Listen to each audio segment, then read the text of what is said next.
28. Una despejada mañana de otoño, Dick Kramer supo por primera vez que no había escapado totalmente ileso de en medio de los pinares situados en las afueras de Athens. Él y su primo Sheldon habían estado adiestrando metódicamente a sus perros por varias pequeñas colinas. Como figuraban entre los mejores tiradores de la universidad, el comité de residencia de la fraternidad les había asignado la misión de suministrar pichones y codornices a su cocina, relevándoles de otros deberes menos atractivos para que pudiesen cazar. Los dos muchachos competían desde hacía tiempo entre sí en cuestiones cinegéticas, y ahora Dick se sentía especialmente en forma. Había contado solamente 3 disparos desde el lugar en que se encontraba Sheldon y sabía que, aunque cada disparo significase un pájaro en el zurrón de su primo, él le llevaba mucha ventaja. Era su primera salida con una Browning nueva de calibre 20. Su anterior escopeta había sido del 16 y había tenido miedo de que la menor amplitud de dispersión de sus perdigones supusiera un hándicap para él.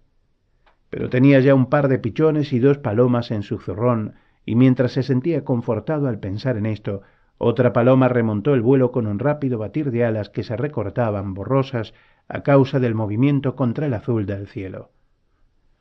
Se llevó la escopeta al hombro y en el instante preciso oprimió el gatillo. Sintió la sacudida del arma y vio cómo el pájaro detenía su ascendente vuelo y caía luego como una piedra. Redhead recuperó la paloma. Dick cogió el pájaro, dio unas palmaditas al perro y rebuscó en su bolsillo. Su mano derecha se cerró en torno a un terrón de azúcar, pero cuando la sacó del bolsillo se encontró con que no podía abrir los dedos para darle a Red su premio. Sheldon apareció caminando con dificultad y con aire turbado desde el otro lado de la colina. Su perro Bessie le seguía jadeando y con la lengua fuera. ¡Qué barbaridad! Exclamó. Si esto sigue así, esos tipos van a tener que abrir un par de latas de judías. Se secó el sudor de la frente con la manga de la camisa. Solo he cogido 2. ¿Cómo te ha ido a ti? Dick mostró la paloma que acababa de coger del hocico de Redhead. Lo que creyó decir luego fue: he cazado 4 además de esta. Pero su primo le miró sonriendo. ¿Qué? Le repitió y la sonrisa se borró lentamente del rostro de Sheldon. Oye, Dick, ¿estás bien? Dijo algo más y Sheldon le cogió por el codo y le sacudió ligeramente. ¿Qué te pasa, Dickie? Dijo. Estás blanco como el papel. Siéntate aquí mismo. Se sentó en el suelo. Redhead se le acercó y frotó contra su cara su húmedo morro. A los pocos minutos sus dedos se abrieron y pudo darle al perro el terrón de azúcar. Su mano continuaba curiosamente entumecida, pero no dijo nada de ello a Sheldon. Creo que ahora me encuentro mejor, dijo. Al oír el sonido de su voz, Sheldon pareció aliviado. ¿Estás seguro?, preguntó. Sí. De todas maneras, dijo Sheldon, será mejor que volvamos. Estoy muy bien, protestó Dick. ¿Por qué hemos de irnos tan pronto? Dickie, hace unos minutos cuando estabas tan pálido, ¿recuerdas lo que me estabas diciendo? Sí, creo que sí. ¿Por qué? Porque era completamente ininteligible. Decías incoherencias. Sintió una punzada de temor que como un fastidioso insecto ahuyentó con una carcajada. Bueno, te estás burlando de mí, ¿verdad? No, en serio. Ahora me encuentro bien, ¿me comprendes, verdad? ¿Te has sentido bien últimamente, no? Preguntó Sheldon. Yo lo creo. Hace ya 5 años que me operaron, respondió Dick. Tengo tanta salud como un caballo y tú deberías saberlo. ¿Cuándo deja una persona de ser inválida? Quiero que vayas a ver un médico, dijo Sheldon. Su primo era un año mayor y era casi un hermano para él. Si eso te complace, no hay inconveniente, dijo Dick. Mira esto. Levantó el brazo derecho. No había el menor indicio de temblor. Nervios de plutonio, concluyó sonriendo. Pero el entumecimiento continuaba, observó, mientras con Sheldon y los perros cruzaba los pinos en dirección al coche. A la mañana siguiente fue a visitar al médico y le contó lo que le había sucedido. ¿Has sentido alguna otra molestia? Vaciló y el viejo doctor le miró apreciativamente. Has perdido peso, ¿no? Ponte en la báscula. 4,5 kilos. ¿No has tenido otros dolores? Hace un par de meses se me hinchó un tobillo. La hinchazón desapareció al cabo de unos días. Y he tenido un dolor aquí. Se señaló la ingle derecha. Sospecho que has estado retozando con las chicas, dijo el médico, y se sonrieron los dos. No obstante, el doctor descolgó el teléfono e hizo que le admitieran en el hospital de la Universidad de Emory en Atlanta, para observación. La tarde del partido del Alabama, se quejó Dick, pero el médico se limitó a mover la cabeza. En el hospital, el médico que le atendió observó en la hoja de inscripción que el paciente era un varón de unos 20 años, bien desarrollado, ligeramente pálido, con cierta debilidad facial y una expresión un tanto confusa. Vio con un estremecimiento de entusiasmo que había una interesante historia clínica. Los datos registrados mostraban que había sido practicada una laparotomía exploratoria cuando el paciente tenía 15 años, lo cual había dado como resultado el descubrimiento de una adenocarcinoma de la parte superior del páncreas. Se había practicado la resección del duodeno, la porción distal del conducto biliar, la cabeza del páncreas y un pequeño trozo del yeyuno. «Te quitaron unas cuantas tripas cuando eras pequeño, ¿eh?», dijo. Dick asintió con la cabeza y sonrió. La mano del paciente ya no estaba entumecida. Había un signo de Babinski en el lado derecho. El examen neurológico, por otra parte, no reveló nada. «¿Puedo salir de aquí a tiempo para ver el partido?», preguntó Dick. El médico frunció el ceño. «No lo sé», respondió. Su estetoscopio reveló que un suave soplo sistólico era audible sobre la región precordial. Hizo tenderse al paciente y empezó a explorar su abdomen con inquisitivos dedos. «¿Crees que podamos ganar al Alabama este año?», le preguntó. «Ese Stebbins los volverá locos», repuso Dick. Los dedos localizaron una firme masa lobulada que se palpaba en la mitad y a la izquierda de la zona situada entre el ombligo y el cartílago sifoides. Parecía hallarse sobre la aorta. A cada latido del corazón latía también la masa, hasta que fue como si, bajo las manos del médico, estuvieran latiendo dos corazones en el cuerpo del muchacho. «No me importaría ver ese partido», dijo el doctor. Fueron a visitarle a Sheldon varios de los chicos de la residencia y Betty Ann Schwartz, que llevaba un ajustado suéter blanco con largos mechones de lana. Nadie más fue a verle la tarde que ella estuvo allí, así que no podía mirar a ningún otro sitio, y la vista de la muchacha casi le descompuso. «No importa lo que digan», dijo, «aquí no echan nada en el café». Había esperado que la observación resbalara sobre ella, pero la muchacha le miró a los ojos y sonrió, como si lo que acababa de decir la hubiese complacido. «Tal vez puedas resolver el problema con una enfermera», dijo. Dick tomó nota mentalmente de que tenía que citarse con ella en cuanto le dieran de alta. La quinta noche de su estancia en el hospital llegó su tío Myron. «¿Por qué tenía que decirte nada, Sheldon?», exclamó Dick con fastidio. «Me encuentro perfectamente bien». «Esto no es una visita a un enfermo», dijo Myron. «Se trata de una reunión de negocios». Durante largos años, Myron Kramer y su hermano Aaron habían estado al frente de sendos negocios idénticos en ciudades diferentes. Fabricaban muebles de comedor. Estando Myron en Emmesburg y Aaron en Cypress, disfrutaban de la independencia que supone el no estar ligado por lazos de sociedad. Sin embargo, como eran hermanos, se sentían facultados para hacer economías tales como utilizar los mismos diseños de muebles y emplear un solo representante de ventas para la promoción de sus estilos en las exposiciones nacionales. Cuando 2 años atrás Aaron falleció de trombosis coronaria, Myron se hizo cargo de la administración del negocio de su hermano, en la inteligencia de que Dick asumiría esta responsabilidad cuando se graduara en la universidad. «¿Pasa algo malo con el negocio, tío Myron?», preguntó Dick. «Este negocio marcha muy bien», repuso su tío. «¿Qué de malo va a pasar?». Hablaron de fútbol, tema del que mayor de los Kramer apenas sabía nada. Myron Kramer buscó al médico de su sobrino antes de marcharse de Atlanta. «Su madre murió cuando él era pequeño, cáncer. Mi hermano murió hace un par de años», dijo. «El corazón. Así pues, yo soy el único que queda y quiero que me diga cómo está mi sobrino». «Me temo que hay una masa mediastina».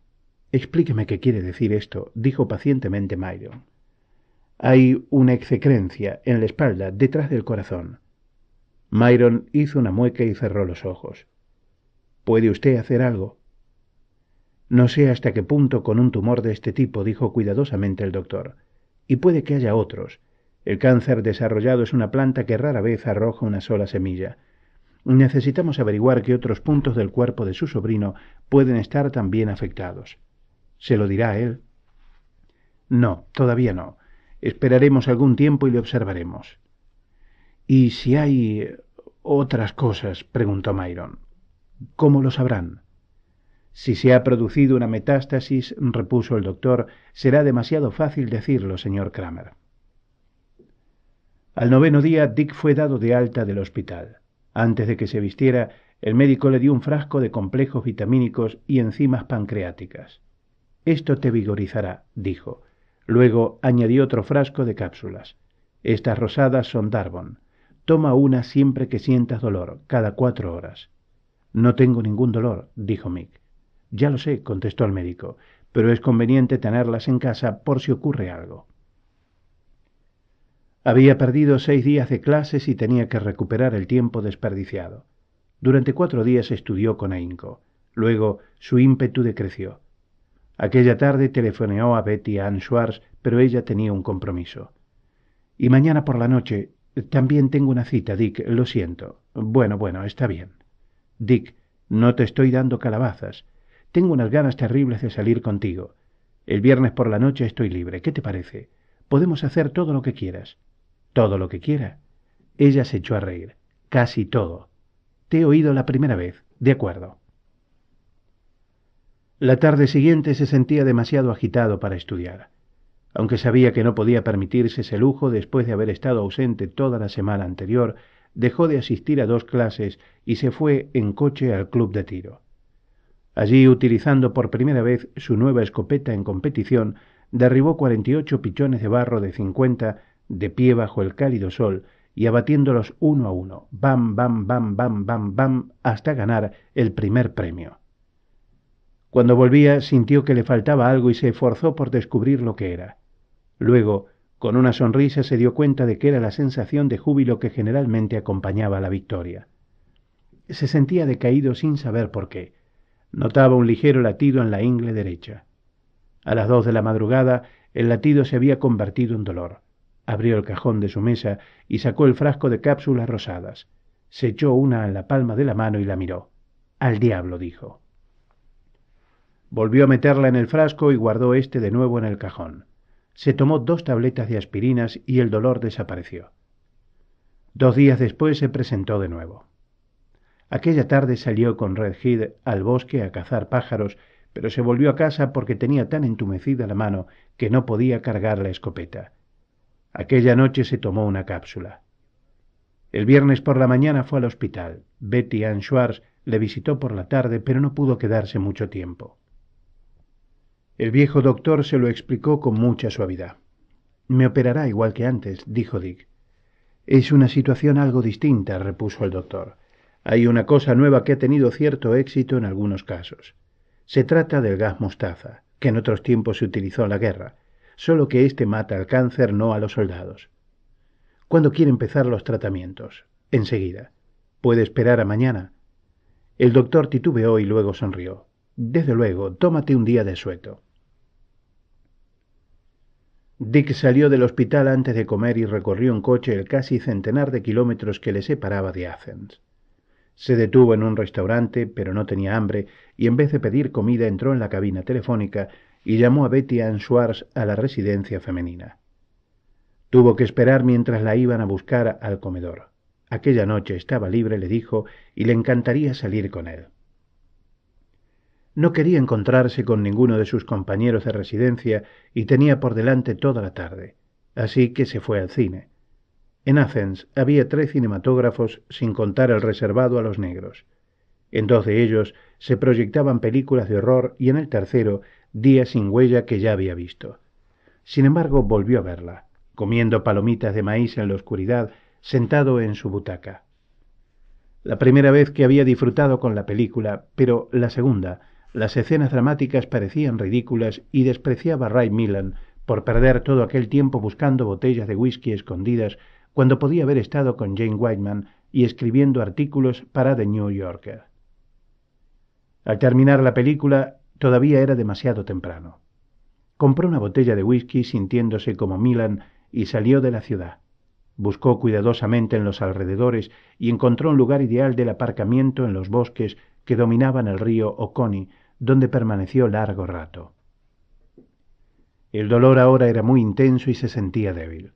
Eso era porque no había comido, se dijo a sí mismo, solo aquellas malditas palomitas de maíz, y le mortificó el pensar que a veces se comportaba tan neciamente. Cuando recogió a Betty Ann, la llevó a un buen restaurante, un lugar llamado Max, y tomaron un par de copas cada uno y un magnífico solomillo. Después de cenar, bebieron coñac. Al salir del restaurante, él condujo el coche directamente al lugar en que había estado antes sobre el río. Dick sacó la botella de whisky, la abrió y ella bebió un trago y se la devolvió a él, que bebió también Dick. Conectó la radio, cuya música sonaba suavemente. Bebieron otro trago y luego él empezó a besarla. No hubo resistencia por parte de ella. Por el contrario, le animó más, mordisqueándole suavemente en la cara y en el cuello, y él se dio cuenta con cierta incredulidad de que aquello era lo que finalmente iba a suceder. Pero cuando llegó el momento, no reaccionó como debería haber reaccionado. Nada sucedió y dejó por fin de intentarlo. «Creo que será mejor que me lleves a casa», dijo ella, y encendió un cigarrillo. Dick puso el motor en marcha, pero no hizo arrancar el coche. «Necesito explicarte», dijo. «No tienes que explicar nada», repuso ella. «Hay algo que marcha mal en mí», dijo. «Ya me he dado cuenta». «No, algo realmente grave. Tengo cáncer». La muchacha permaneció en silencio, fumando. Luego dijo: «¿Me estás tomando el pelo? ¿Es alguna nueva clase de bromas?» «Esto habría sido importante para mí. Si muero, tú podrías haber sido la única». «¡Santo Dios!», exclamó Betty Ann en voz baja. Dick acercó la mano a la palanca de cambios, pero ella le tocó con las yemas de 2 dedos. «¿Quieres probar otra vez?» «No creo que sirviera de nada», respondió él, pero apagó el contacto. «Me gustaría saber realmente cómo está hecha una chica», dijo. «¿Puedo mirarte?» Ella levantó los talones hasta el borde del asiento y se echó hacia atrás con los ojos cerrados. «No me toques», dijo. Al cabo de un rato, Dick puso de nuevo el motor en marcha. Cuando sintió que el coche empezaba a moverse, ella bajó los pies, mantuvo cerrados los ojos hasta que hubieron recorrido la mitad del camino y apartó el cuerpo mientras terminaba de vestirse. «¿Quieres tomar un café?», preguntó Dick al pasar junto a un restaurante. «No, gracias», contestó la muchacha. Cuando llegaron a la residencia de Betty Ann, Dick empezó a decir algo, pero ella no quiso escucharle. «Adiós», dijo. «Buena suerte, Dick». Abrió la portezuela del coche y salió. Él se quedó mirando cómo corría por el sendero, subía los escalones de piedra y cruzaba el amplio porche hasta que la puerta se cerró de golpe tras ella.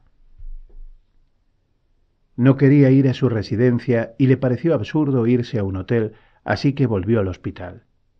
Permaneció en el hospital los 10 días siguientes.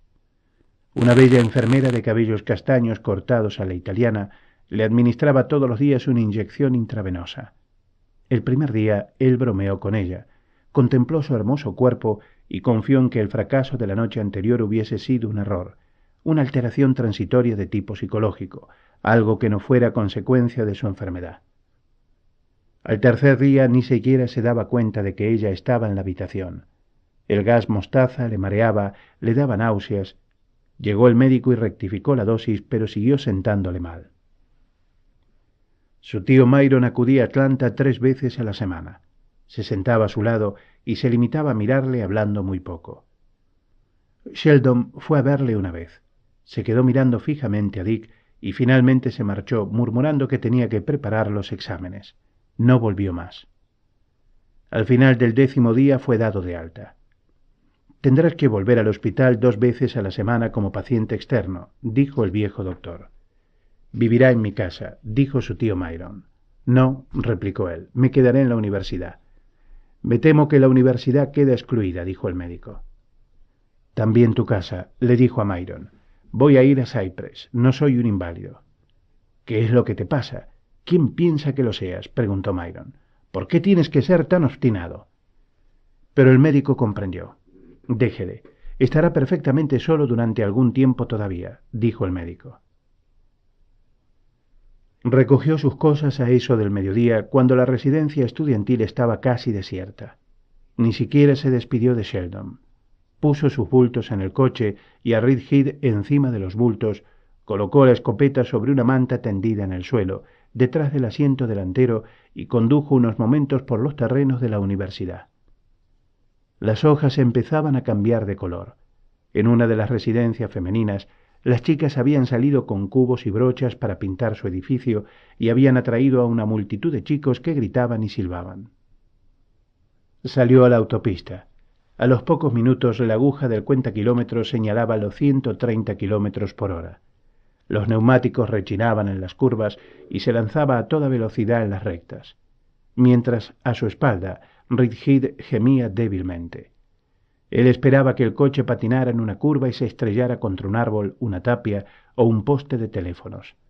Pero nada interrumpió su carrera, ni la muerte, ni siquiera un policía para multarle por exceso de velocidad, y como un hombre que cabalgara sobre un cohete, cruzó como una centella a través del medio estado de Georgia.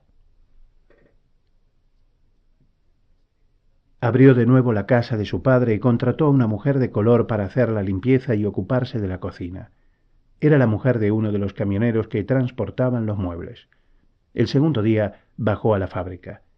Dos de los empleados le dijeron que tenía mal aspecto y otro se le quedó mirando. Después de aquello se mantuvo alejado de la fábrica de muebles. A veces paseaba por el bosque con Reed Head. El perro gemía y saltaba cuando veía codornices o palomas, pero Dick no manifestaba deseos de cazar. Hubo días en que podía haberlo hecho, cuando el entumecimiento y el dolor no se dejaban sentir, pero ya no le apetecía matar seres vivientes. Por primera vez se le ocurrió pensar en que había estado destruyendo la vida de los pájaros que derribaba del cielo y ya no disparaba ni siquiera a los pichones de barro. 2 veces a la semana hacía el largo viaje hasta Atlanta y el hospital, pero conducía lentamente, casi descuidado, sin tratar ya de apresurar nada. Empezaba a hacer frío. Desaparecieron las grillotalpas que había en los campos situados detrás de la casa. ¿Habían desaparecido realmente, se preguntaba, o se recluían en alguna madriguera oculta para revivir de nuevo en la primavera? Empezó a pensar en Dios. Empezó a leer. Leía durante toda la noche, cuando no podía dormir, y durante casi todo el día, acabando por quedarse dormido sobre el libro al caer la tarde. Leyó en el News de Cypress que se iba a celebrar un servicio religioso judío y asistió a él. Cuando empezaron a celebrarse servicios regularmente todos los viernes, Dick se convirtió en uno de los asistentes habituales. Sabía que la mayoría de la gente estaba enterada de que había vuelto de la universidad porque estaba enfermo. Todo el mundo le demostraba gran deferencia y las mujeres filtreaban con él y le trataban maternalmente, asediándole con ofertas de refrescos en el Oneg Shabbat. Pero no encontraban respuesta en los servicios. Quizá, si tuviese un dirigente religioso, pensó, un rabino que pudiera ayudarle a descubrir algunas de las respuestas, por lo menos un rabino podría decirle qué podía él, como judío, esperar de la muerte. Pero cuando el rabino llegó a Cypress, Dick vio que Michael King era joven y no parecía muy seguro de sí mismo. Aunque asistía puntualmente a todos los servicios celebrados en el templo, sabía que no podía esperar de un hombre tan común la clase de milagro que necesitaba. Un domingo, sentado ante el aparato de televisión mientras esperaba a que comenzase el programa deportivo, Dick vio los 10 últimos minutos de la función de Billy Joe Ray, transmitida en diferido. Vio a continuación a unos pescadores del lago Michigan cogiendo salmones a través del hielo y luego a bronceados hombres y doradas muchachas practicando el surf en Catalina, y se obligó a sí mismo a no pensar en el programa religioso anterior. Pero el domingo siguiente, sin pensar reflexivamente en ello, se afeitó, se vistió cuidadosamente y en vez de quedarse viendo la televisión, se introdujo con su coche en la hilera de vehículos que se dirigía hacia la carpa del curandero. Permaneció sentado e inmóvil cuando Billy Joe preguntó por los que se habían hecho adeptos de Jesús, pero aceptó firmar una tarjeta solicitando una entrevista personal con el curandero. Mientras de pie en la cola avanzaba lentamente hacia el escenario, observó a la gente que bajaba de la plataforma. Un hombre y luego una mujer arrojaron sus muletas en medio de una cacofonía de gritos triunfales. La mujer bailando realmente a lo largo del pasillo. Otros subían los escalones, lisiados, consumidos o delirantes, y no se advertía en ellos ningún cambio cuando bajaban los 7 peldaños de madera situados al otro extremo de la plataforma. Una mujer dio 2 vacilantes pasos y luego, con los ojos brillantes, arrojó sus muletas lanzando un grito. 2 minutos después, con el rostro contorsionado por el dolor, se arrastraba hacia el lugar en que habían caído las muletas. Pero no era ella ni ninguno de los demás fracasos lo que retenía la mente de Dick. Había visto el milagro de las manos de Billy Joe y allí había nuevas pruebas. Justamente delante de Dick estaba una niña de 10 años. Era sorda y después de haber rezado sobre ella, Billy Joe la volvió de cara a la multitud, de modo que no pudiese ver los labios del curandero. «Di, te amo, Señor», dijo a su espalda. «Te amo, Señor», dijo la niña. Billy Joe le cogió la cabeza con las 2 manos. «Ved lo que ha hecho Dios», dijo solemnemente a la multitud que aplaudía. Ahora le tocaba el turno a Dick. «¿Qué te pasa, hijo?», preguntó el curandero. Dick sintió el objetivo de la cámara fijo sobre su rostro como un ojo acusador y vio la pequeña manivela que giraba sin cesar con ligero zumbido. «Cáncer. Arrodíllate, hijo». Vio los zapatos del hombre de piel de cerdo color oscuro, los calcetines de seda, estirados como sólo las ligas pueden conseguirlo, y los dobladillos del pantalón que parecían hecho a medida. Luego, la enorme mano del hombre le cubrió la cara y los ojos. Las puntas de los dedos se hincaron en sus pómulos y en su cuero cabelludo, y la palma de la mano que olía a sudor de otras caras de tal modo que Dick sintió una ligera náusea, le oprimió la nariz y la boca haciéndole echar hacia atrás la cabeza. «Señor», exclamó Billy Joe apretando los ojos, «este hombre está siendo devorado por los demonios de la corrupción. Célula a célula le están devorando». «Señor, muestra a este hombre que le amas. Salva su vida para que pueda ayudarme a realizar tu obra. Detén dentro de su cuerpo el progreso de la impura corrupción. Elimina la enfermedad con una oleada de tu amor e impide nuevos daños causados por el cáncer, el tumor u otra diabólica podredumbre. Señor». Los dedos grandes como salchichas y llenos de fuerza se convirtieron en una dolorosa garra sobre el rostro de Dick. «¡Cúrale!», ordenó Billy Joe. Extrañamente aquella noche ni durante el día siguiente no sintió ningún dolor. Esto solía ocurrir a veces y no se atrevió a albergar esperanzas hasta que pasó otro día y otra noche y luego 2 días más unas vacaciones del sufrimiento. Aquella semana fue a Atlanta 2 veces y se dirigió al hospital, donde dejó que un médico le insertara una cánula en las venas y esperó mientras el gas mostaza goteaba en su corriente sanguínea. El domingo siguiente volvió a la carpa y vio de nuevo a Billy Joe. Aquel martes no fue al hospital ni tampoco el jueves. No recibió gas mostaza, pero el dolor continuaba ausente y de nuevo empezó a sentirse fuerte. Rezaba mucho. Echado delante del fuego, rascando la Red Head entre las orejas, prometió a Dios que, si le salvaba, se haría discípulo de Billy Joe Rey. Y pasaba largas horas imaginándose a sí mismo dirigiendo reuniones de oración con la ayuda del trompetero de Dios y de una muchacha. La cara de la muchacha cambiaba de un sueño a otro y también el color de sus cabellos. Pero siempre era bien formada y hermosa, una muchacha a la que Billy Joe había salvado también y con la que Dick experimentaría la alegría de vivir para Dios. Aquel domingo después de la función, Dick se dirigió a uno de los sugieres.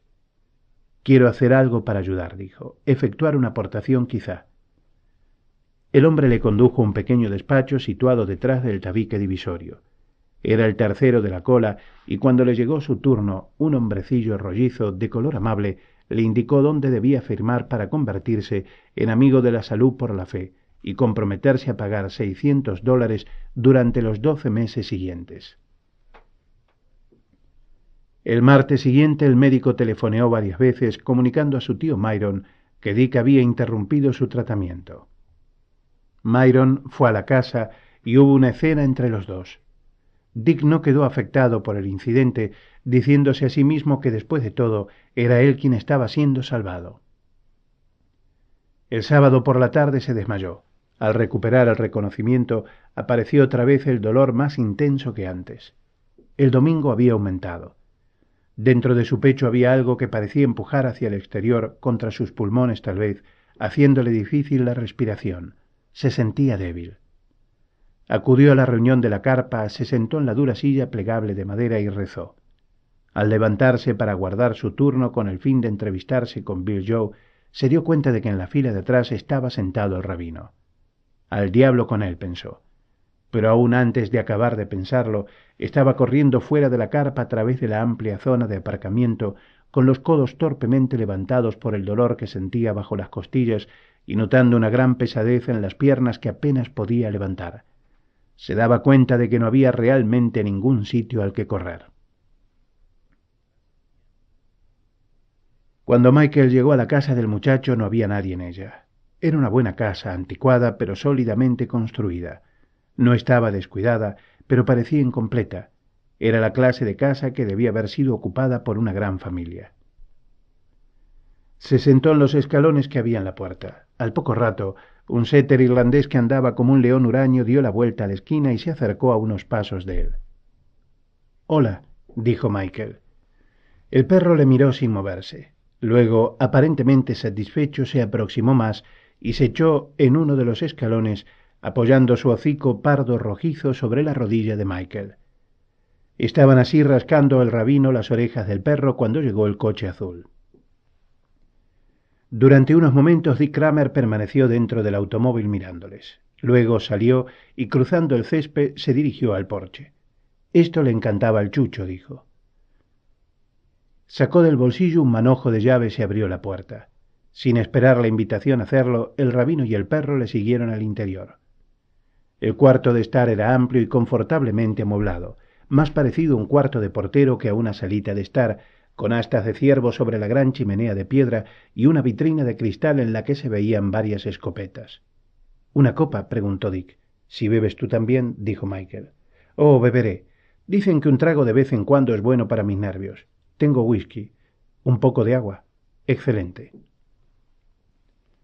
Bebieron el licor y permanecieron sentados con los vasos vacíos en las manos. Luego Dick volvió a llenarlos. «¿Quieres hablar de ello?», preguntó Michael. «Si quisiera hablar de ello habría ido a verle, maldita sea. ¿No se le habría ocurrido?» «Se me pasó por la imaginación», repuso levantándose. «En ese caso me voy. Gracias por la copa». La voz del muchacho le detuvo en la puerta. «Lo siento, Rabí, no se marche». Volvió y se sentó. El perro se acurrucó a los pies de su amo y gimió suavemente. Michael cogió su vaso y bebió un largo trago. Al poco rato Dick empezó a hablar. Cuando terminó, hubo otro breve silencio. «¿Por qué no acudiste a mí?», preguntó Michael con humildad. «Usted no tenía nada que ofrecerme», repuso Dick. «No lo que yo estaba buscando. Billy Joe sí».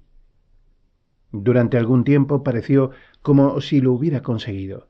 De haber sido cierto, no hay nada que yo no hubiera hecho por él.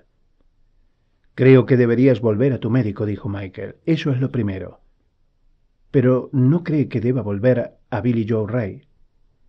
«Eso es algo que solo tú puedes decidir», respondió Michael. Dick Kramer sonrió. «Creo que si realmente hubiera podido creer, tal vez lo hubiera hecho.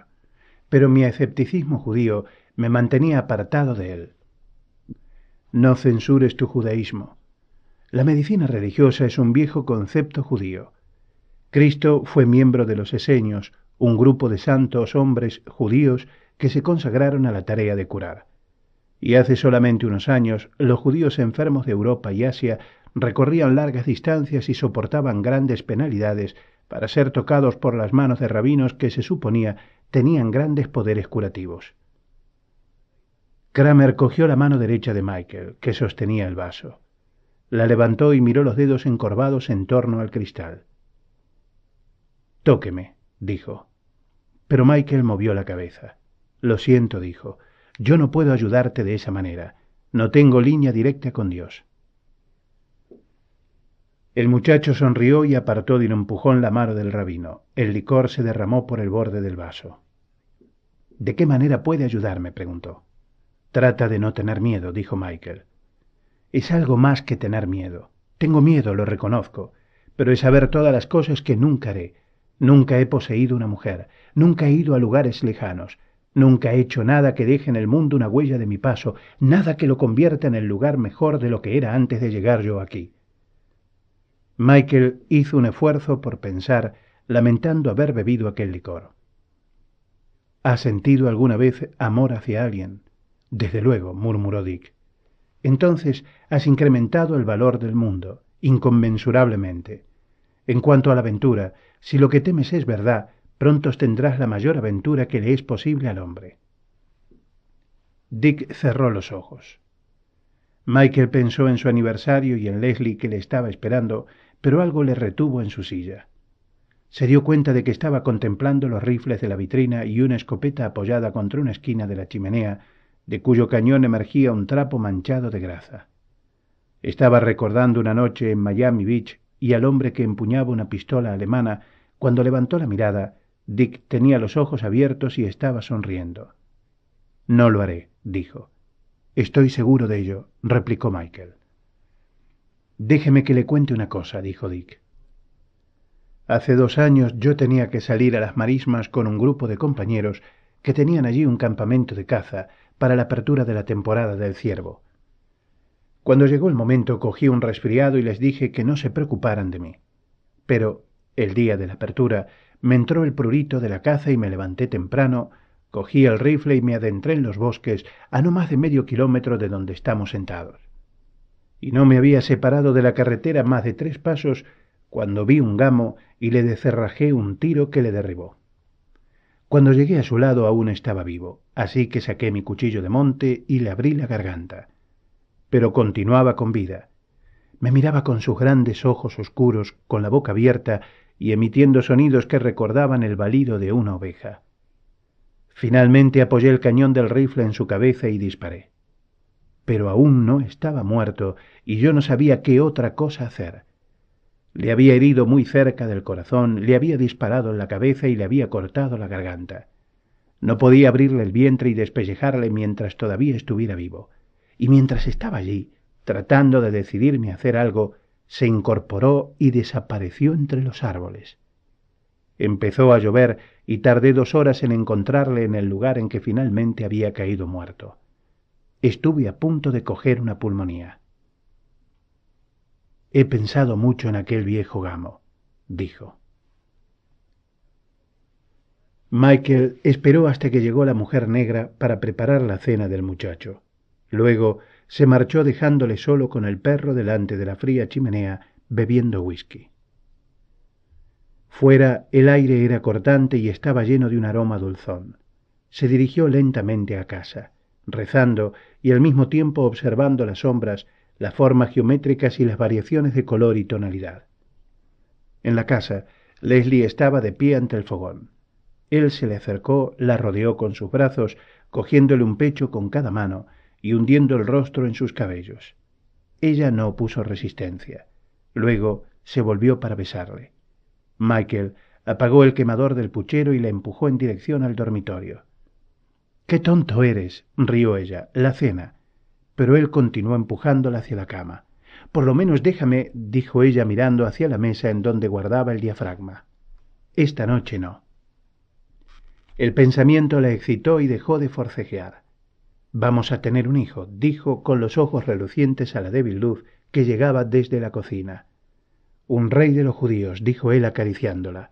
«Un Salomón, un Saúl, un David».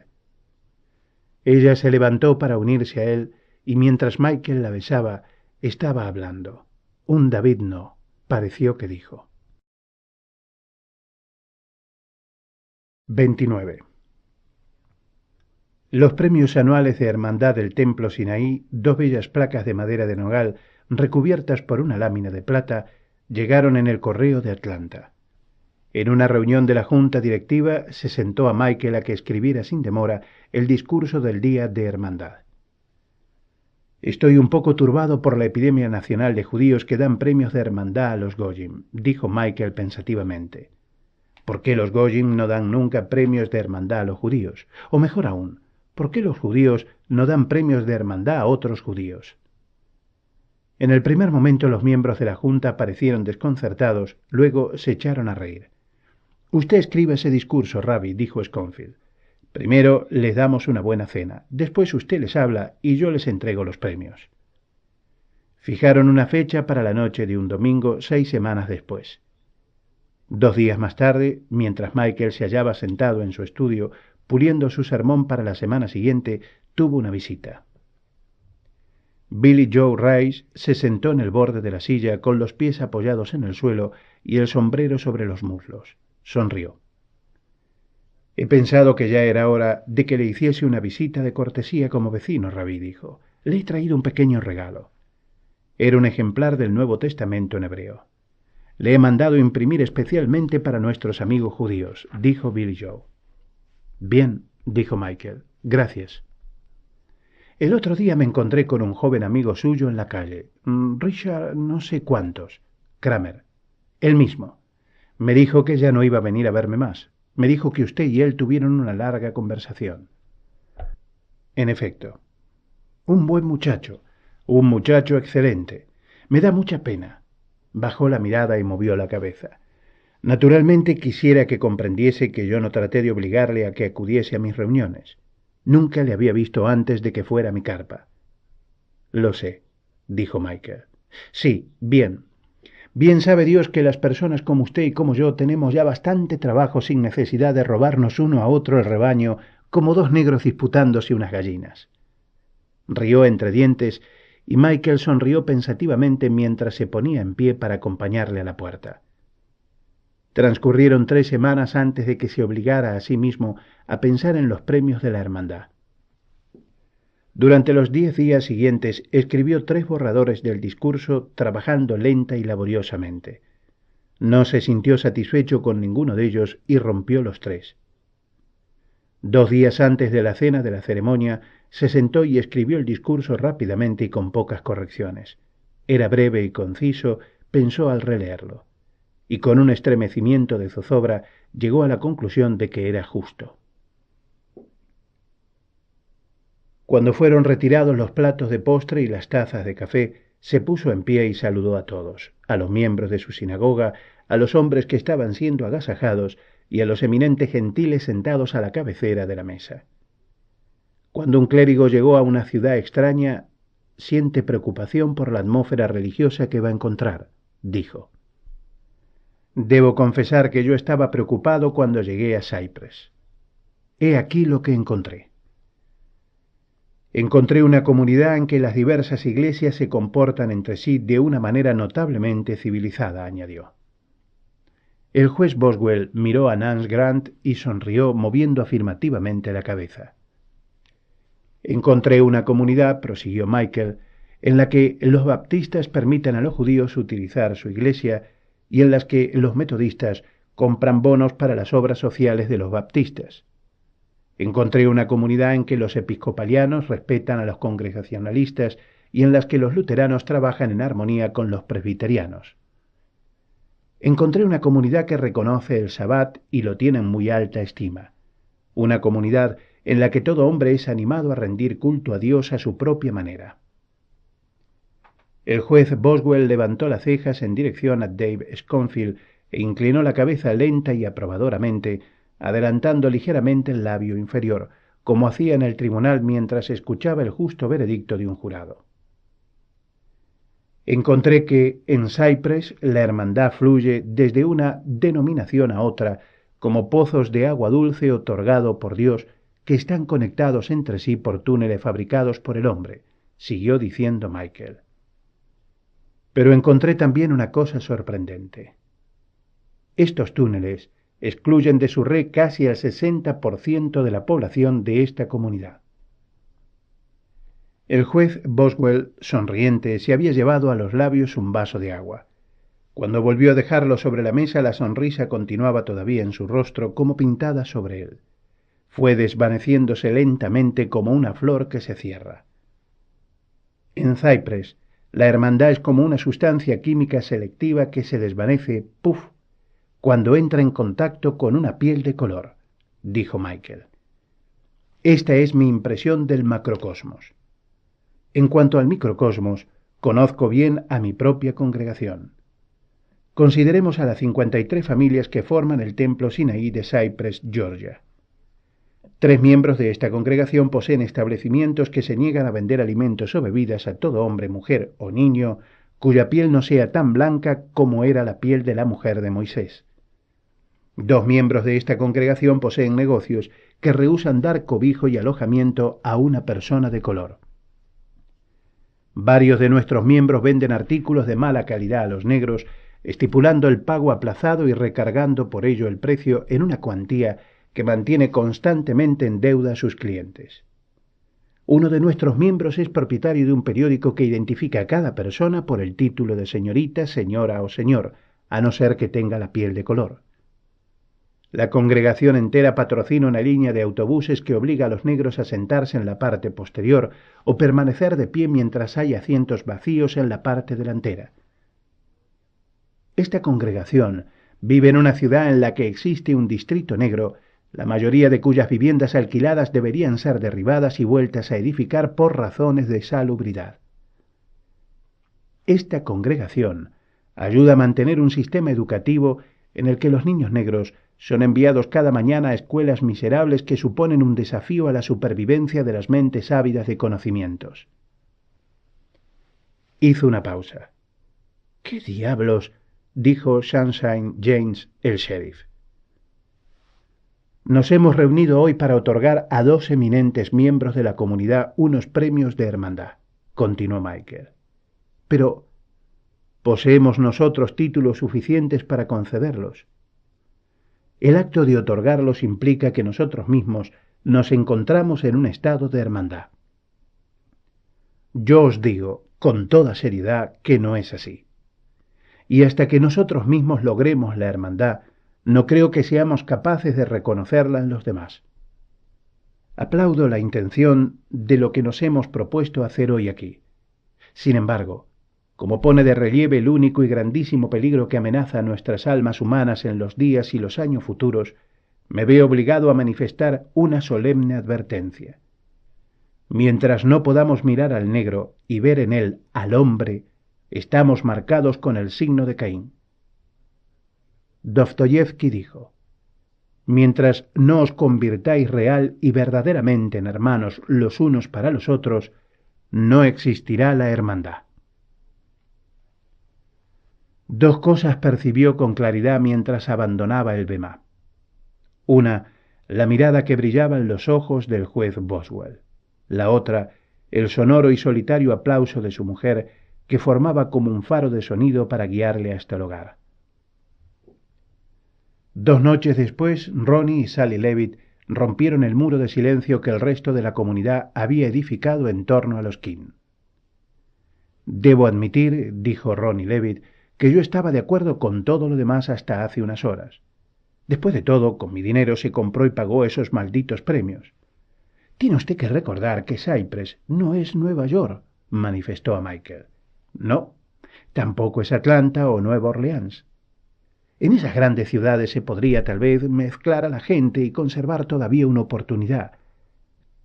Si aquí mezclamos a la gente, ya podemos ir cerrando nuestros negocios, y no estamos dispuestos a dejar que usted nos prive de nuestro sustento. Me hago cargo, Ronnie, dijo Michael. Ahora bien, yo creo que todo esto puede arreglarse si usted actúa con habilidad. No creo que deba excusarse, como dicen algunos. Eso no haría más que empeorar las cosas. Explicaremos privadamente que es usted joven y procedente del norte y que de ahora en adelante vigilará cuidadosamente lo que dice y tal vez acabe olvidándose del asunto. No, Ronnie, dijo Michael con suavidad. Sally Levitt rompió a llorar. Lo dejaron casi todo en la casa y solo se llevaron consigo unas pequeñas maletas. Hace demasiado calor para ir conduciendo todo el camino, dijo Michael. Habían ahorrado algo de dinero y Leslie se mostró de acuerdo. Fueron en coche hasta Atlanta y allí cogieron el avión para Nueva York. El rabino Sher suspiró al oír su relato. Nos haces muy difícil la vida a todos, dijo. Si por lo menos estuvieses equivocado. Le prohibió a Michael reanudar las clases. Si no tienes cuidado, Te pasarás toda la vida enseñando hebreo a los niños, añadió. Y qué horrible paz disfrutarían todo el mundo fuera de su clase. Después de 3 semanas de entrevistas, Michael fue a California para predicar un sermón como invitado. Luego fue contratado como rabino al Templo Isaías de San Francisco. Allí todos son inconformistas y está a 1500 kilómetros de distancia de este despacho, dijo el rabino Sher. Deberías quedarte allí hasta que te llegue la muerte en tu ancianidad. Volvieron en avión a Augusta y entraron en Cypress conduciendo el Plymouth azul exactamente 11 meses y 16 días después de haber llegado por primera vez a la ciudad. La casa de Piedmont Road estaba tal como la habían dejado 3 semanas antes. Empaquetaron sus libros. Michael llamó a las oficinas del Railway Express y dispuso el traslado a California de la mesa y los libros. Habían comprado una alfombra y una lámpara y después de mucha discusión expidieron la alfombra y dejaron la lámpara. «Voy a limpiar mi despacho del templo», dijo Michael a Leslie. Lo primero que observó al aparcar su coche ante el templo fueron los restos de la cruz que yacía sobre el césped. Salió del coche y la estuvo mirando largo tiempo. Luego abrió la puerta. No había ni rastro de Joe Williams, el Shamus. Michael supuso que Williams no encontraría muy agradables las faenas de limpieza después del paso del Ku Klux Klan o su equivalente. Encontró en el cobertizo un rastrillo y una azada. Retiró cuidadosamente las cenizas y los chamuscados trozos de madera, cargó los despojos en una carretilla y los echó en el ya lleno cubo de basura que había en el patio trasero. Después volvió a la parte delantera e inspeccionó lo que quedaba. Evidentemente la parte superior de la cruz se había consumido antes de que toda la llameante estructura hubiera caído y ardido en el suelo. El resultado era una cicatriz en forma de T, marcada en negro sobre el césped. Cada uno de los brazos de la T tenía 3,5 metros de longitud. Michael hundió la azada en el suelo y empezó a levantar el césped a lo largo de las líneas quemadas. Era un césped viejo, con una profunda capa de raíces entrecruzadas que cedía como una esponja antes de que pudiera cortarlo el filo de la azada. Al poco comenzó a sudar. Un Chevrolet verde viejo pero limpio y reluciente se acercó lentamente. 3 casas más allá del templo, el conductor detuvo el coche y luego hizo marchar hacia atrás. Se apeó de él un hombre muy negro que, subiéndose las mangas de su camisa azul, se apoyó en el guardabarros delantero. Era alto, delgado y con una incipiente calva. El pelo que le quedaba tenía una tonalidad gris. Contempló unos minutos a Michael en silencio y luego carraspeó. «Lo malo de eso», dijo, «es que los sitios que usted ha levantado tendrán que ser sembrados otra vez. Luego quedarán con un verde más claro que el resto de la hierba. La cruz continuará ahí». Michael se detuvo y se apoyó en la azada. «Tiene razón», dijo, frunciendo el ceño.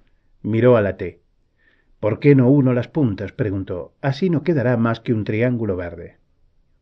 El hombre asintió con la cabeza. Metió la mano por la ventanilla del coche, cogió las llaves del encendido, abrió la trasera del coche y sacó una azada. Se acercó al lugar donde había sido quemada la cruz y empezó a hincar la hoja en el césped. Trabajaron juntos en silencio hasta que quedó completado el triángulo. Por el rostro del negro corrían pequeñas gotas de sudor que hacían brillar oscuramente su piel. Sacó un pañuelo del bolsillo posterior del pantalón y se secó cuidadosamente la cara, el cuello, la calva, el pequeño círculo de pelo y luego las palmas de las manos. «Me llamo Lester McNeil», dijo. Michael le tendió la mano y se dieron un firme apretón. «Yo me llamo Michael King. Sé quién es usted». «Gracias por su ayuda», dijo Michael. «Ha hecho usted un buen trabajo». El hombre agitó una mano. «No tiene nada de particular. Soy jardinero de oficio». Bajó la vista hacia el triángulo. «Voy a decirle una cosa», agregó. «Ahora lo único que nos hace falta es añadir 3 puntas más y convertir esto en una de esas estrellas de ustedes». «Una estrella de David, sí», dijo Michael. Se pusieron a trabajar de nuevo y pronto quedó terminada. McNeil se dirigió a su coche y regresó con una caja de cartón llena de paquetes de semillas. «Las compro a precio de coste», dijo. «No es una tierra muy buena. Muchas no prendarán, pero otras sí. ¿Qué clase de flores plantamos?» Hicieron el centro de la estrella con verbenas blancas y las 6 puntas con alisos azules. Un poco más tarde, para que empiecen a brotar, dijo McNeil, pero supongo que saldrán perfectamente si les echa usted mucha agua. Yo no estaré aquí, dijo Michael. Algo de eso habíamos oído, dijo McNeil. Bueno, quizá llueva mucho. Volvió a llevar la azada y las semillas al coche. Voy a decirle una cosa, añadió. Me dejaré caer de vez en cuando por aquí para echarles un poco de líquido. Será estupendo, dijo Michael. De pronto se sintió animado. Tal vez estemos inaugurando una costumbre. En todo lugar donde sea quemada una cruz, brotará un macizo de flores. Será bueno para mi negocio, dijo McNeil. Y a propósito, ¿qué le parece si tomamos un trago? Cuando trabajo se me seca la garganta. Desde luego, asintió Michael. En la cocina miró en el frigorífico, pero solo encontró media botella de naranjada que había quedado de un bar mitzvah celebrado hacía 6 semanas. Estaba pasada. Me temo que no va a haber más que agua, dijo, vertiendo la rancia naranjada por la fregadera. Nunca he bebido nada con burbujas excepto una botella de cerveza todas las noches después de trabajar para desempolvar la garganta, dijo McNeil. Dejaron correr el agua del grifo hasta que salió fresca. Luego Michael bebió 2 vasos y McNeil 4. Espere un momento, dijo Michael. Se dirigió al bema, apartó la cortina de terciopelo negro que había detrás del facistol y sacó media botella de oporto. Echó un poco en cada uno de sus vasos. Los entrechocaron y sonrieron el uno al otro. Le Hajim, dijo Michael. No sé lo que ha dicho, pero el doble por mi parte, dijo McNeil. Volvieron a chocar los vasos y se bebieron de un trago los 3 dedos de Manisevich puro y caliente. Nota. Le Hajim, brindis hebreo literalmente por las vidas. Fin de nota. Cuando llegó el momento de marcharse, Leslie fue a ver a Sally Leavitt. Las dos se echaron la una en brazos de la otra y lloraron y prometieron escribirse. Ronnie no salió, ni tampoco nadie más. A Michael no se le ocurría pensar en nadie a quien quisiera realmente ver, excepto a Dick Kramer, y se dirigieron a su casa al salir de la ciudad. Estaba cerrada y tenía corridas las cortinas. Una nota clavada en la puerta rogaba que el correo fuese remitido a Myron Kramer, calle del Laurel 29, Georgia. Con Leslie al volante pasaron por delante de la estatua mancillada por las palomas del general Thomas Mott Lamebridge. Por el distrito negro enfilaron a la autopista, dejaron atrás la carpa de Billy Joe Reis y salieron de los límites de la ciudad. Michael apoyó la cabeza en el respaldo del asiento y se durmió. Cuando despertó, habían salido ya de Georgia. Permaneció largo rato en silencio, contemplando el paisaje de Alabama que desfilaba lentamente ante sus ojos. No fue acertada la manera de abordar el problema, dijo finalmente. Olvídalo, ya ha pasado, le aconsejó Leslie. Nunca debía haberlo atacado de frente. Si hubiera tenido un poco más de tacto, podríamos habernos quedado allí y haberlo oído socavando lentamente a lo largo del tiempo. De nada sirve pensar en lo que podría haber sido, dijo ella. Es asunto terminado. Tú eres un buen rabino y estoy orgullosa de ti. Guardaron silencio durante varios kilómetros. Luego ella empezó a reír entre dientes. Me alegro de que nos hayamos marchado, dijo. Y le contó cómo se había comportado con ella Dave Schofield la noche en que había llovido tanto. Michael golpeó el salpicadero del coche con la palma de la mano. No lo habría intentado con la mujer del rabino si tú hubieras sido una muchacha judía, dijo. Soy una muchacha judía. ¿Sabes lo que quiero decir? Replicó él al cabo de un rato. Demasiado bien, dijo ella. La cuestión quedó establecida entre ellos como un pasajero no invitado y odiado, y durante casi 2 horas intercambiaron solo breves y contadas frases. Luego, después de detenerse en un surtidor de gasolina de las afueras de Anniston para que ella pudiera ir al cuarto del baño, Michael se puso al volante y cuando estuvieron de nuevo en la carretera, le pasó el brazo por el hombro y la trajo hacia sí. Al poco rato, Leslie le dijo que iba a tener un hijo durante los 30 kilómetros siguientes. De nuevo permanecieron en silencio. Pero esta vez se trataba de una clase distinta de silencio. Michael seguía enlazándola con el brazo, aunque se le había quedado dormido hacía tiempo. y Leslie apoyaba su mano izquierda con los dedos extendidos en el muslo de él en una especie de ofrenda de amor. Tercera parte. La emigración. Woodborough, Massachusetts, diciembre de 1964. 30. La ayudante, a quienes llamaban señorita Beverly, era una muchacha enérgica y vivaz que trabajaba en el hospital para pagarse los gastos del Sargent College de Educación Física de la Universidad de Boston. Tenía una gran fe en la importancia del ejercicio. Con el permiso del doctor Bernstein, se había llevado a Leslie y a una paciente llamada Diane Miller a dar un largo paseo por el campo. Incluso se habían cogido de las manos y jugado un poco, así que, al volver al hospital, tenían frío, estaban contentas y se hallaban dispuestas a tomar el chocolate caliente que Beverly les había prometido preparar. Leslie se disponía a quitarse el abrigo cuando la mujer llamada Seraphin se abalanzó sobre la señora Birnbaum chillando como una gata. Vieron alzarse y descender por 2 veces su brazo, en cuya mano cerrada relucía bajo la amarillenta luz la pequeña hoja de acero. Luego vieron la increíble mancha roja que se extendía por el suelo y oyeron el estremecedor gemido de la señora Birnbaum. La señorita Beverly había agarrado de la muñeca a la señora Seraphin y la retorcía el brazo por detrás de la espalda como un luchador de la televisión. Pero la señora Seraphin era mucho más alta y ya no soltaba la navaja. Finalmente Beverly empezó a gritar y comenzaron a acudir enfermeras de todas partes. Rogan, la enfermera de noche, llegó corriendo con la otra ayudante desde el cuarto de guardia, y Peterson acudió a toda velocidad desde el vestíbulo con los ojos desencajados y el rostro de color de crema agria. La señora Birnbaum siguió gritando y llamando a un tal Morty, y la señora Seraphin continuó chillando. En el forcejeo con ella alguien había pisado la sangre del suelo, de tal modo que una extensa zona del mismo se hallaba cubierta de huellas rojas como un absurdo diagrama de Arthur Murray. Leslie sintió que se mareaba. Dio media vuelta y se dirigió hacia la puerta que Peterson había dejado entornada. Al llegar a ella se detuvo.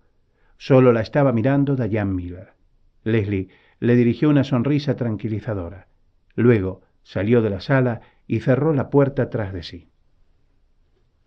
Cruzó el vestíbulo, pasó por delante de la mesa donde debía haber estado sentada Peterson leyendo su revista de televisión y entró en el pequeño recinto existente en la puerta del vestíbulo y la puerta exterior. Permaneció allí en la oscuridad aspirando el fresco aire que penetraba por debajo de la puerta exterior, esperando que llegara alguien para decirle que no debía estar allí. Pero no llegó nadie. Al cabo de unos minutos abrió la puerta exterior y salió. Daría otro paseo, esta vez sola, se dijo a sí misma.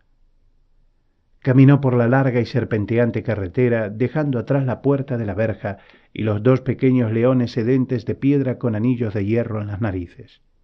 Respiraba profundamente, aspirando por la nariz y expirando por la boca, como la señorita Beverly insistía que debían hacer. Ya no se sentía mareada, pero estaba cansada por el ejercicio anterior y por la tensión. Cuando llegó a la parada del autobús, se sentó a descansar en el banco existente en el iluminado compartimiento instalado por la compañía de autobuses. Al poco rato llegó un coche, se detuvo, y una agradable mujer bajó la ventanilla y le preguntó si podía rescatarla del frío. Leslie se levantó. La mujer le dijo que eran de Palmer y que el servicio de autobuses no era precisamente el mejor del mundo. Les encantaría llevarla a la ciudad, dijo la mujer. Eran las 11 menos cuarto cuando salió de su coche.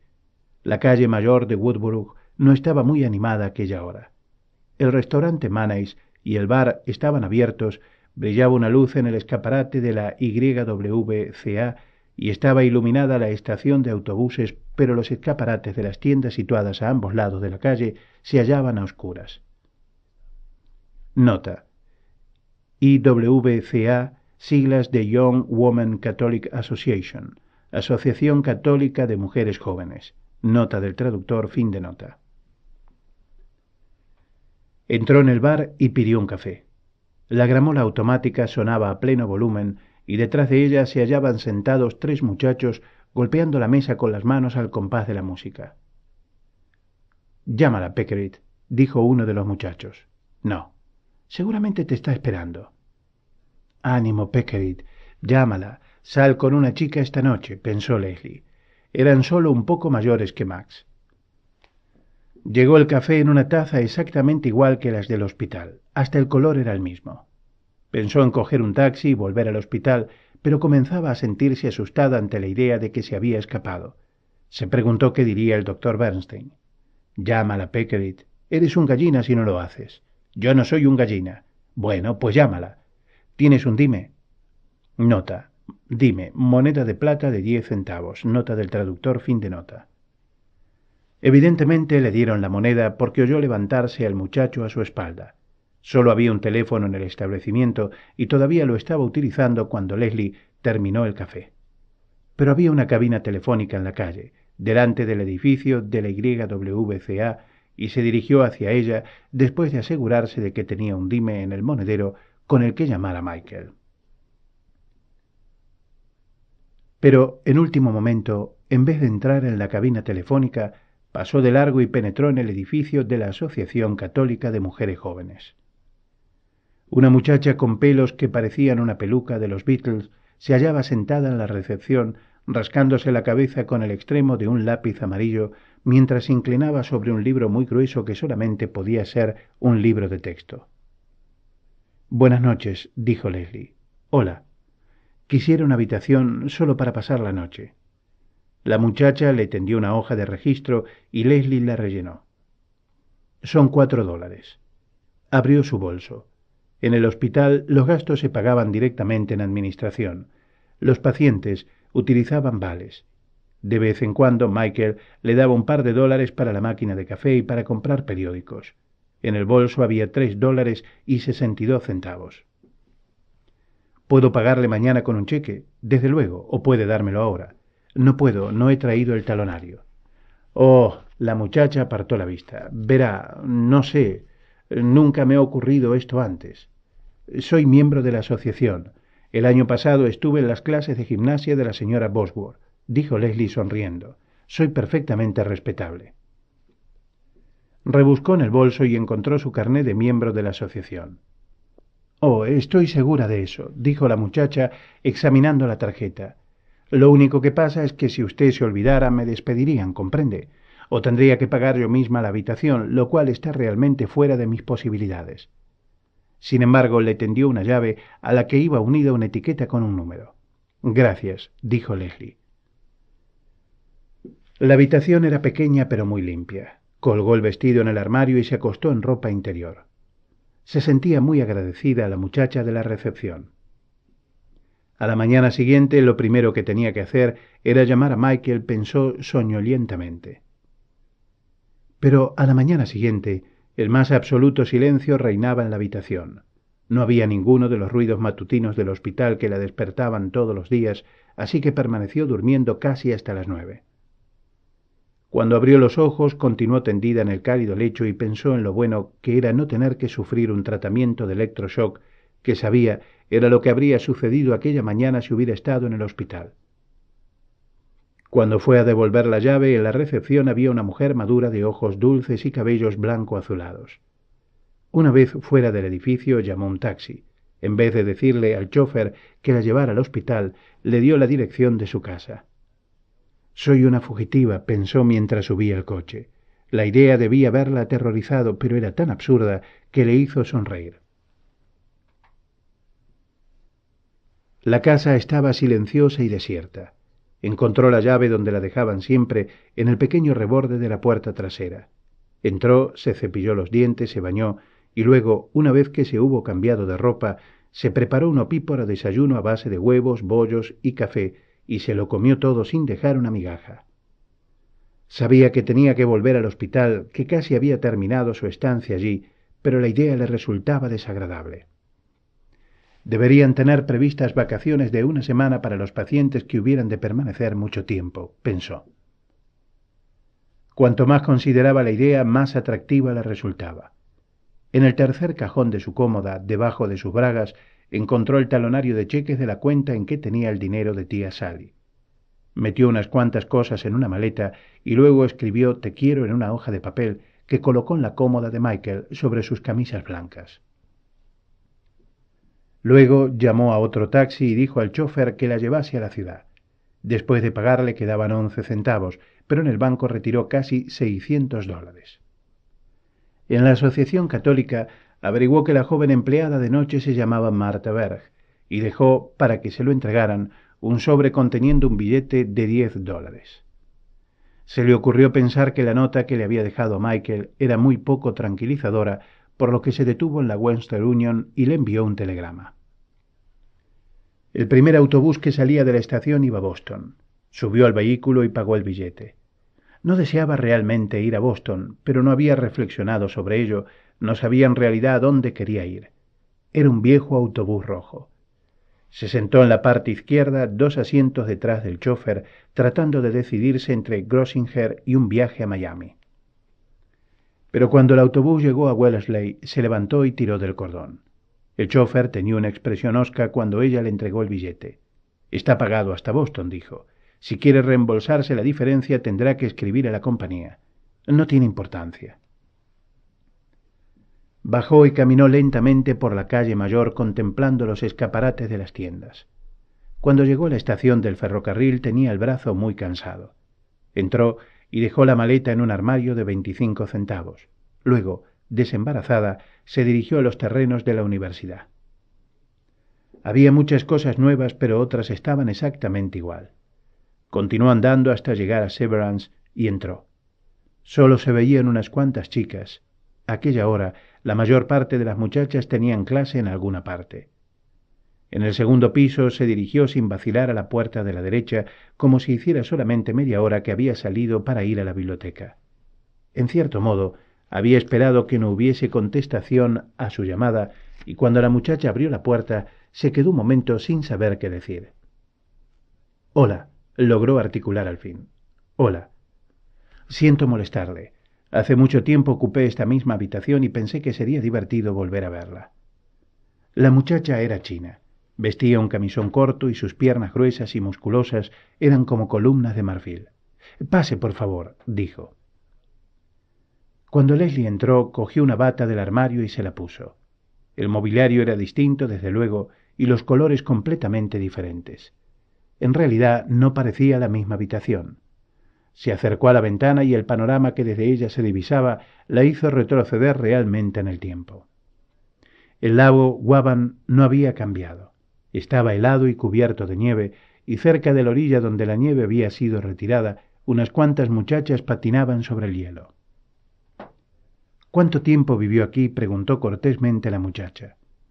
2 años, sonrió. «¿Siguen atascándose y desbordándose los retretes?». La muchacha pareció desconcertada. «No, la instalación de fontanería parece ser muy buena». Leslie experimentó de pronto la impresión de que se estaba portando como una tonta. Estrechó la mano de la muchacha y comenzó a dirigirse hacia la puerta. «¿No quiere quedarse a tomar una taza de café?», preguntó la muchacha. Leslie se dio cuenta de que sentía alivio al verse libre de ella, le dio las gracias y salió de la habitación. «El viejo Grad», pensó. «Uf». Había un edificio nuevo, el Centro de Arte Jewett. Entró y vio que tenía una buena sala de exposiciones. Había un pequeño Rodin y un pequeño Renoir, así como un busto de piedra de Baudelaire con grandes ojos ciegos que le agradaron. Pasó largo rato delante de un San Jerónimo de Hendrik van Sommer. El cuadro representaba un anciano de rugosa piel, cabeza calva, nariz ganchuda, barba larga y feroces ojos, los ojos más feroces que ella había visto jamás. Pensó inmediatamente en la forma en que Michael describía a su abuelo. Pasó a la otra ala del edificio y nada más cruzar la puerta se dio cuenta exactamente de dónde se encontraba. Allí estaba la vieja Gallenstone Tower y el patio y los árboles y los blancos de piedra, la mayoría de ellos cubiertos de nieve. Se sentó en el único que estaba limpio de frente a Severance Hill, en la que una solitaria patinadora tropezó y cayó al suelo. Recordó cómo estaba la colina en mayo, el día del árbol, cuando Debbie Marcus hacía el papel de virgen vestal cubriéndose con una sábana. Un hombre vestido con un gabán negro y una mujer con abrigo gris de cuello de piel de zorro salieron del edificio de la administración. El colorado rostro del hombre hizo pensar a Leslie, aún sin saber nada de él, que se trataba de un bebedor empedernido. «Parece que este es el único banco limpio de nieve», dijo la mujer a su marido. «Hay sitio de sobra», dijo Leslie, corriéndose hacia un lado. El hombre se sentó al otro extremo del banco y la mujer lo hizo en el centro. «Hemos venido a ver a nuestra hija», dijo la mujer. «Una visita sorpresa», añadió mirando a Leslie. «¿Usted también ha venido a visitar a alguna de las chicas?» «No», respondió Leslie. «He estado viendo el museo». «¿En qué edificio está el museo?», preguntó el hombre. Leslie se lo señaló. «¿Es todo de este arte moderno?», preguntó el hombre. «Quiero decir, desperdicios de chatarrería y trapos pintarrajeados puestos dentro de un marco». Antes de que Leslie pudiera contestar, llegó corriendo por el sendero una muchacha morena que llevaba pantalones azules y un jersey. «¿Cómo estáis?», dijo besando a la mujer en la mejilla. El hombre y la mujer se pusieron de pie. «Queríamos darte una sorpresa», le dijo la mujer. «Bueno, pues me la habéis dado». Los tres empezaron a alejarse por el sendero. «La cuestión es que tengo un invitado que se hospeda en la posada esta mañana. Jack Boursanger, el amigo del que os escribí». «Nunca he oído hablar de ningún Jack Boursanger», dijo el hombre. «Bueno, ¿por qué no podemos visitarle juntos?» «Claro que podemos», repuso alegremente la muchacha. Se alejaron. La muchacha hablaba animadamente y sus padres se inclinaban hacia ella escuchándola. Leslie levantó la mirada hacia la torre y recordó el carrillón, cómo tocaba por las mañanas y antes y después de la cena. Siempre terminaba con la misma canción. ¿Cómo se llamaba? No podía recordar el título. Permaneció un rato sentada deseando que tocaran aquellos momentos. Luego se puso de pie, recordando lo que le dijo el primer muchacho que le había besado. Era un chico alto y estudioso, alumno destacado en la escuela dominical de su padre, y ella le había dicho, lamentándose, que no lo había encontrado particularmente agradable ni desagradable, a lo que él había repuesto enfadado, pues ¿qué esperabas? ¿Un repique de campanas? Volvió a la estación del ferrocarril y cogió su maleta. Luego sacó un billete y al cabo de unos 20 minutos llegó un tren, casi con el mismo aspecto que cuando ella solía tomarlo para ir a casa en vacaciones, pero un poco más sucio, como les ocurría ahora a todos los trenes. Inmediatamente después de que el revisor le taladrara el billete, se quedó dormida. Durmió intermitentemente y cuando se despertó por última vez, estaban ya a 8 minutos de Hartford. Entonces ella recordó con una pequeña sensación de triunfo el título de la canción. Era El cambio de reina.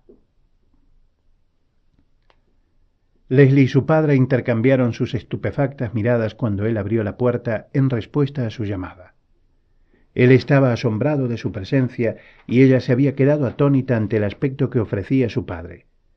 Llevaba una camisa azul marino y unos arrugados pantalones negros manchados de líneas blanquecinas y pequeños pegotes de algo que tal vez fuese cera. Sus blancos cabellos aparecían en desorden. «Bien», dijo él. «Pasa, ¿estás sola?» «Sí». Pasó por delante de él y entró en el saloncito. «Muebles nuevos», dijo. «Los compré yo mismo». Cogió su abrigo y lo colgó en el armario. Durante unos embarazosos momentos quedaron en pie el uno frente al otro. «¿En qué estás trabajando?», preguntó ella, mirando de nuevo las ropas que llevaba. «¡Oh, Dios mío!», dio media vuelta y se alejó apresuradamente en dirección a la cocina. Leslie le oyó abrir la puerta del sótano y bajó luego las escaleras. Le siguió. Era un sótano cálido y seco, brillantemente iluminado, porque él había encendido todas las luces. En una enorme olla de hierro fundido relucían unas brillantes brasas sobre las cuales había otro puchero lleno de algo espeso que hervía y burbujeaba. «Tengo que vigilar esto», dijo. «Dejarlo desatendido es casi provocar un incendio».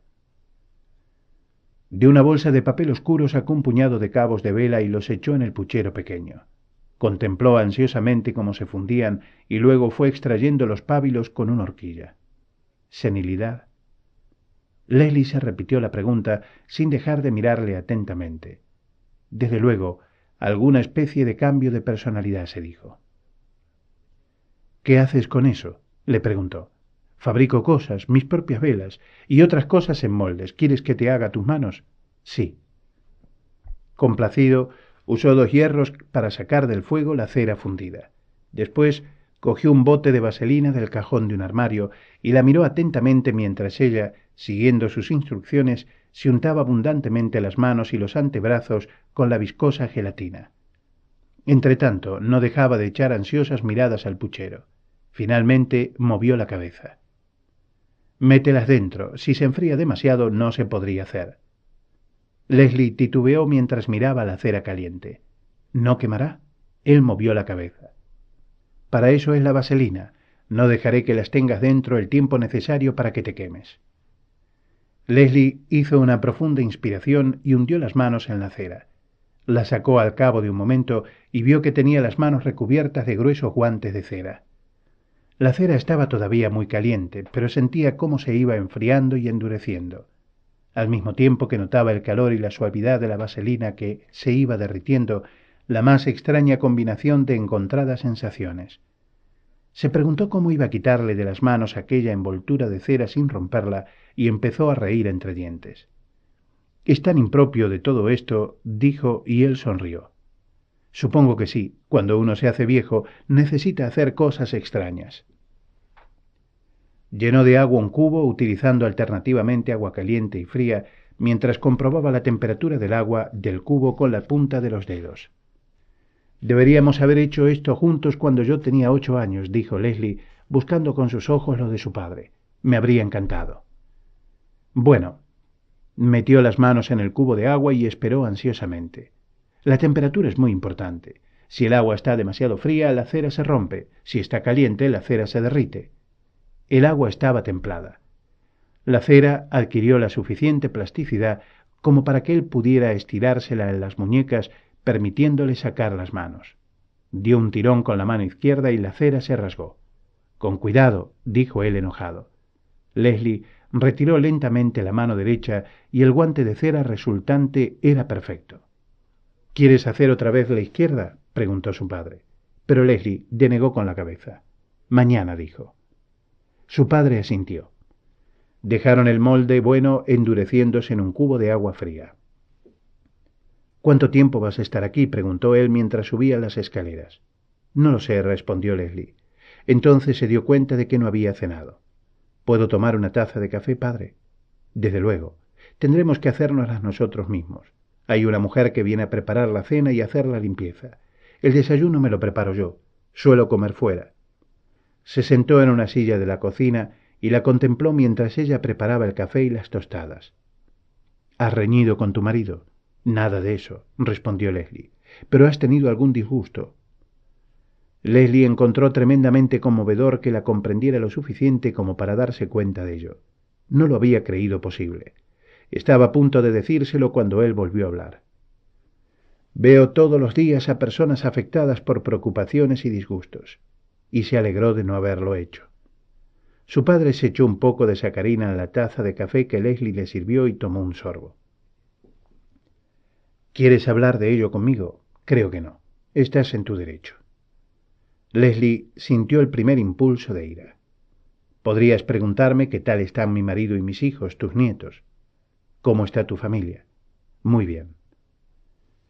Guardaron silencio durante unos minutos hasta que hubieron terminado el café y las tostadas y se encontraron sin nada más que hacer con las manos y la boca. Ella probó de nuevo. «Tendré que enseñarles a Max y a Raquel a hacer manos de cera», dijo. «Mejor todavía, tendré que traerlas aquí para que tú les hagas una demostración». «Excelente», dijo él sin entusiasmo. «¿Cuánto tiempo ha pasado desde la última vez que les vi?» «2 años». 18 meses. Hace 2 veranos. La última visita no fue una experiencia agradable para ellos, padre. Están muy encariñados con su otro abuelo. También podrían estarlo contigo si tú les dejases. Les sorprendió oíros a los dos. «Ese tipo», dijo su padre, «todavía no comprendo cómo pudiste pensar que me alegraría recibirle en mi casa. No tenemos nada en común, nada». Leslie guardó silencio, recordando una tarde terrible en que se produjo el choque de 2 encontradas personalidades. «¿Puedo dormir en mi vieja habitación?», preguntó finalmente. «No, no», respondió él. «Está llena de cartones y cosas. Dormirás en el cuarto de los invitados. Procuramos que siempre tenga sábanas limpias».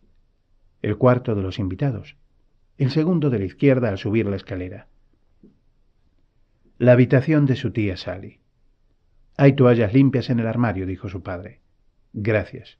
¿Tienes necesidad de ayuda espiritual? Toallas y ayuda espiritual dispensada generosamente, pensó ella. No, gracias, padre. Nunca es demasiado tarde, para nada, a través de Jesús. No importa cuánto tiempo ni hasta qué punto haya estado uno descarriado. Leslie no dijo nada. Hizo un pequeño ademán de súplica con la mano, tan pequeño que quizás él no lo vio. Aún ahora, después de todo este tiempo, no me importa cuánto tiempo lleves casada con él. No puedo creer que la muchacha que creció en esta casa fuera capaz de renunciar a Cristo. Buenas noches, padre, dijo ella débilmente. Se levantó y subió la escalera con su maleta. Encendió la luz, cerró tras de sí la puerta de la habitación y apoyó la espalda contra ella unos momentos. Paseó la mirada por la habitación que recordaba de tantas noches en que se había introducido en la cama de tía Sally para dormir acurrucada contra su cuerpo de virgen reseca. Recordaba exactamente el contacto de su tía en sus brazos, incluso el ligero olor que emanaba de ella, olor a cuerpo y a rosas viejas, probablemente el aroma de un jabón perfumado que tía Sally usaba en secreto. Se puso el camisón preguntándose si todavía habría que encender el gas para disponer de la suficiente agua caliente para el baño, pero se sentía demasiado cansada para averiguarlo. Oyó a su padre subir la escalera y luego el sonido de su indecisa llamada en la puerta. «¿Te escapas cuando intento hablar contigo?», dijo. «Lo siento, padre. ¿Qué es lo que te da tanto miedo?» «Estoy cansada», dijo ella a través de la puerta cerrada. «¿Puedes decirme que te sientes uno de ellos?», preguntó. Leslie no respondió. «¿Eres judía, Leslie?». Pero ella continuó en silencio. «¿Puedes decirme que eres judía?». «Márchate», pensó Leslie, sentada en la cama en que había muerto su tía. Al poco rato le oyó dirigirse a su habitación al otro extremo del pasillo. Alargó la mano y estiró del cordón para apagar la luz. En vez de acostarse enseguida, se acercó a la ventana y se sentó en el suelo, con los pechos aplastados contra el alféizar y el rostro apoyado en el frío cristal, como solía hacer antes, contemplando a través de los vidrios la calle que en otro tiempo había formado parte de su prisión. Por la mañana, cuando se reunieron para desayunar, era como si nada hubiera sucedido la noche anterior. Leslie le preparó huevos con tocino que él comió con apetito, incluso un poco vorazmente. Cuando le sirvió el café, su padre carraspeó. «Desgraciadamente», dijo, «tengo muchas cosas que hacer esta mañana en la iglesia». «Entonces será mejor que me despida ahora, padre. He decidido coger temprano el tren». «Ah, como quieras». Antes de salir de la casa, él se detuvo en su habitación y le entregó 2 largas velas amarillas. «Un pequeño obsequio», dijo. Cuando se hubo marchado, Leslie pidió un taxi por teléfono y se dirigió a él a la estación. En esta, compró una novela de la colección Robert Frost y la estuvo leyendo durante 20 minutos. Cuando faltaban 5 minutos para la llegada del tren, puso la maleta sobre el banco de la sala de espera y la abrió, levantando las amarillas velas para colocar el libro. Una de las velas se le rompió en la mano, dejando al descubierto en su centro un trozo de cera mal fundida al resquebrajarse la cubierta exterior. Disgustada, recogió lo mejor que pudo los trocitos de cera que habían caído dentro de la maleta y los tiró juntamente con los pedazos de vela en una papelera. Una vez en el tren empezó a preguntarse qué podía hacerse con una sola vela y al pasar por Stamford la sacó de la maleta y la dejó caer por el hueco existente entre el brazo del sillón y la pared del departamento. Sin saber por qué, se sintió mejor después de haberlo hecho. Mientras se acercaba a Nueva York, contemplaba el paisaje que discurría ante sus ojos como si se tratara de un reportaje de televisión encaminado a propugnar la renovación urbana. Era un día cálido para ser de invierno. Una ligera neblina gris se levantaba de la nieve.